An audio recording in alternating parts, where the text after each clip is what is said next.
For the all fours, right, intercostal, and lat inhibition, you're going to start in your hands and knees in front of an immovable object that you can grab with your right hand. From there, we're going to grab the rack, in this case, with your right hand. And you want your hand to be just a little below your shoulder, so you don't have to be into full shoulder flexion.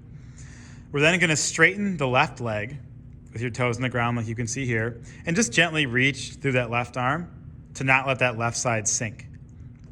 Next, we're going to crunch the left abs and think about pushing the right ribs or right chest wall to the right.